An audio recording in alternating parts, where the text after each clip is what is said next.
Hello everyone, welcome to my YouTube channel. इस video में हम हिमाचल प्रदेश राज्य चयन आयोग हमीरपुर के बारे में बात करेंगे। एक ऐसा आयोग जो अपने गठन के 22 महीने बाद भी सिर्फ नाम का आयोग है। और ऐसा मैंने क्यों बोला, जब आप इस वीडियो को एंड तक देखेंगे तो आप समझ जाएंगे। सबसे पहले मैं आपको बता दूं कि 22 महीने में राज्य चयन आयोग हमीरपुर एक भी एग्ज़ाम कंडक्ट नहीं करवा पाया। एक ओटीए का एग्ज़ाम हुआ, वो भी प्राइवेट एजेंसी को दिया गया, जिसमें कि 150 से कम कैंडिडेट ने वो एग्ज़ाम दिया। और उसमें भी आपको याद होगा कि क्या क्या चीज़ें हुई, कितना डिले रिज़ल्ट के लिए हुआ, तो वो चीज़ें हैं। बाकी एक भर्ती एडवर्टाइज हुई थी 2024 में ग्रुप इंस्ट्रक्टर की, उसका आज तक कोई अता पता नहीं है कि उसका एग्ज़ाम होगा कि क्या उसको दोबारा एडवर्टाइज़ करेंगे। और अभी आपको टीजीटी की भर्ती देखने को मिली है, लेकिन पिछले एक साल में राज्य चयन आयोग हमीरपुर अपने लिए रिक्रूटिंग एजेंसी भी फाइनल नहीं कर पाया है। जहां पे लास्ट टाइम पे जब टेंडर निकाले जाते हैं तो उसमें भी रिक्रूटिंग एजेंसी फाइनल नहीं हो पाती है। अभी दोबारा निकाले गए थे, उसमें भी लास्ट डेट को एक्सटेंड किया गया है। तो बहुत सारी चीज़ें यहाँ पे ऐसी हैं। तो सबसे पहले हम स्टार्टिंग से बात करते हैं 2024 में। अगर लगातार आपने मेरी वीडियोस देखी होंगी तो जब भी हमने राज्य चयन आयोग हमीरपुर की बात करी है तो मैंने आपको बताया है कि ये सिर्फ नाम का आयोग है और इसको इसलिए बनाया गया ताकि कोई कोर्ट में जाके केस ना कर दे कि हिमाचल सरकार ने एचपीएसएससी हमीरपुर को बंद कर दिया, तो इसके बाद हमें क्लास 3 की भर्तियां कैसे देखने को मिलेंगी, कहां से भर्तियां होंगी। तो इसके लिए जो था वो इसका गठन किया गया। मतलब आप अपने आप से सोचिए कि 22 महीने हो चुके हैं, 2 महीने बाद आयोग को पूरे 2 साल हो जाएंगे, लेकिन अभी तक ना रिक्रूटिंग एजेंसी है, ना कोई एग्ज़ाम है, ना भी हमें पूरा जो किसी भी आयोग के बिजनेस रूल्स रहते हैं उनके बारे में जानकारी है। तो ये चीज़ें समझ के बाहर हैं कि सरकार आखिर कर क्या रही है। सरकार लगातार आंकड़े बताती है हमने इतनी भर्तियां कर ली, तो वो भर्तियां कहाँ से हमें देखने को मिली। मैक्सिमम जो भर्तियां हुई हैं वो पुराने रिजल्ट हैं और उनको आप इस चीज़ में इंक्लूड नहीं कर सकते हैं। और उसके अलावा जो भर्तियां हमें देखने को मिली हैं वो या तो आउटसोर्स हैं या तो उसमें पार्ट टाइम वर्कर्स की हैं वो, तो उसको भी आप यहाँ पे इंक्लूड नहीं कर सकते हैं। जैसे कि पैरा वर्कर किया, उसमें भी आपने देखा कि अलग अलग जगह कोर्ट केस हमें देखने को मिले।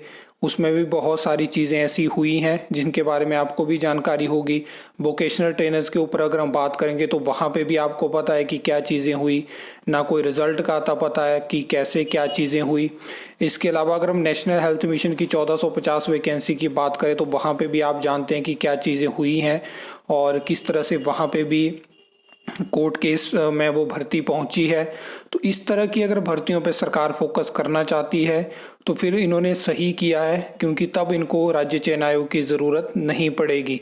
जो गिनी चुनी भर्तियां हैं वो पीएससी शिमला के माध्यम से आपको देखने को मिल जाएंगी, क्योंकि इनके पास ऑप्शन नहीं है। जो क्लास 1 और क्लास 2 की वैकेंसी होती है उसको आउटसोर्स नहीं कर सकते हैं, तो इसलिए सबसे ईजी ऑप्शन रहता था क्लास 3।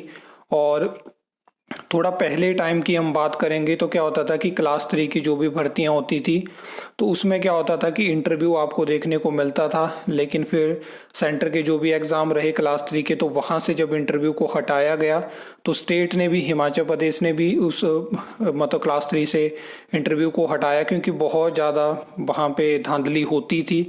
और ये चीज़ सबको पता है, अगर आप किसी को भी पूछोगे तो फिर क्या होता है कि उसके बाद जब इंटरव्यू को हटाया गया तो क्लास 3 एक ऐसा सेक्टर था जहाँ पे मेरिट बेस पे आपको जॉब मिलती थी। मैक्सिमम लोग क्लास 3 को टारगेट करते थे, क्योंकि यहाँ पे ऐसा था कि आप नंबर लेके आइए आपको जॉब मिलेगी। लेकिन क्या चीज़ें होती हैं, 2022 में आपने वो पेपर लीक जैसी चीज़ें देखी।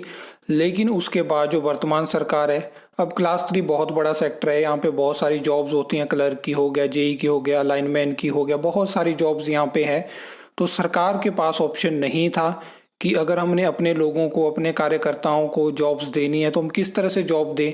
तो उन्होंने अल्टरनेट ऑप्शन निकाला कि ऐसा करते हैं कि रेगुलर नौकरियां ख़त्म करते हैं और डायरेक्ट जो है वो मित्र भर्तियां शुरू करते हैं, क्योंकि वहाँ पे कोई कोर्ट में जाएगा तो कैसे प्रूव करेगा कि ये तो नौकरियां हमने अपने लोगों को दी हैं, जब वहाँ पे ना कोई प्रोसीजर है, ना कोई रिजल्ट है, ना कुछ है।